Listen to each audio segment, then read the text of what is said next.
تو میں آغا صاحب آپ سے سوال کرنا چاہوں گی کہ بہت کم عمر میں جن لوگوں کے دانت ٹوٹنا شروع ہو جاتے ہیں، کمزور ہونا شروع ہو جاتے ہیں، اس حوالے سے طب نبوی کی روشنی میں آپ کیا ہمیں نسخہ بتائیں گے، اور اس کے ساتھ یہ بھی بتائیے گا کہ دانتوں کی صفائی کا کیسے خیال رکھنا چاہیے؟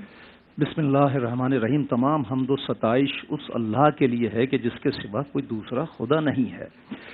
دیکھیے، صفائی کے اعتبار سے اور یہ جو ٹوٹ جاتے ہیں، کمزور ہو جاتے ہیں، تو اس اعتبار سے بھی میں دو تین باتیں کروں گا، لیکن سب سے پہلے میں عرض کروں گا سننے والوں کی خدمت میں کہ نبی رحمت صلی اللہ علیہ وآلہ وسلم جو مسواک استعمال کرتے تھے اس کے بارے میں جاننا ضروری ہے۔ اراک، الف رے الف کاف، اراک، یہ مسواک ان کی بہت پسندیدہ تھی رسول خدا کی، اور پاکستان میں اس کو پیلو کی مسواک کہا جاتا ہے۔ اس مسواک کے بہت سارے فائدے ہیں۔ اگر آپ روزانہ صبح اور رات کو 2 ٹائم یہ مسواک کریں گے تو دانتوں سے، مسوڑوں سے خون آنا بند ہو جاتا ہے، دانتوں سے، منہ سے بدبو آنا بند ہو جاتی ہے، اور دانت چمکدار ہو جاتے ہیں، دانت مضبوط ہو جاتے ہیں، اور دانتوں کی یا منہ کی کوئی بھی بیماری آپ کو لاحق نہیں ہوگی۔ اور پھر سب سے بڑی بات ہے کہ سنت رسول اکرم صلی اللہ علیہ وآلہ وسلم ہے، اس کا ثواب بھی ہے اور اس کے فائدے بھی ہیں۔ اچھا، اب دوسری طرف آتے ہیں کہ اگر آپ چاہتے ہیں کہ آپ کے دانت بہت زیادہ مضبوط ہو جائیں تو یقین جانیے اس کے لیے آپ 2 کام کیجئے کہ سب سے پہلے تو بہت ہی فری کا نسخہ بتاتا ہوں۔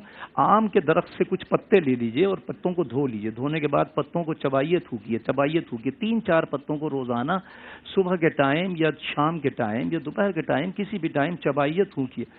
صبح جب آپ دانت صاف کریں گے، مسواک کریں یا ٹوتھ برش کریں، جو بھی کریں، 32 گرام تل آپ نے آہستہ آہستہ چبا کے کھا جانا ہے۔ چند دن کھانے سے آپ کے دانت بہت زیادہ مضبوط ہو جائیں گے، اور دانتوں کے ساتھ ساتھ جو مسوڑوں سے خون آتا ہے وہ رک جاتا ہے۔ اس کے علاوہ میں دانتوں کو صاف کرنے کا ایک طریقہ بتاتا ہوں۔ بہت سارے لوگ یہ چاہتے ہیں کہ ہمارے دانت بہت چمکدار ہوں، موتی کی طرح چمکتے رہیں۔ اس کے لیے بھی بہت ہی آسان نسخہ ہے، اور چند روبوں میں یہ آپ کا مسئلہ حل ہو سکتا ہے۔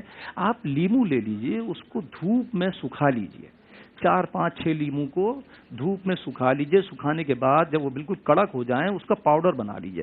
پاؤڈر بنانے کے بعد روزانہ منجن کی طرح سے آپ اس کو مانجیے۔ چند دنوں کے بعد دیکھیں گے کہ آپ کے موتی کی طرح سے دانت چمکنا شروع ہو جائیں گے۔ یہاں پہ چلتے چلتے ایک بات ایمانداری کی ہو رہی تھی تو میں عرض کرتا چلوں، جو لوگ دانت نکلوانے جاتے ہیں ڈاکٹرز کے پاس یا عطائی ڈاکٹرز کے پاس بھی، ان سب کو چاہیے کہ اپنے جو اوزار ہیں وہ صاف رکھیں اور نئے اوزاروں سے ان کا دانت نکالیں، تاکہ اگر آپ یوز کیے ہوئے اوزار اگر آپ استعمال کرتے ہیں تو یقین جانیے، دیکھنے میں آیا ہے کہ بہت سارے لوگوں کی جان چلی جاتی ہے۔ آپ کچھ گھروں کو ویران کر دیتے ہیں، آپ کو پتہ بھی نہیں چلتا کہ آپ کی ایک چھوٹی سی غلطی کی وجہ سے وہ گھر ویران ہو گئے۔ یہاں جو ایمانداری جو دیکھ رہا ہے آپ کی، وہ صرف اللہ دیکھ رہا ہے۔ بہت بہت شکریہ، بہت خوبصورت بات آپ نے کی، ایمانداری کی بات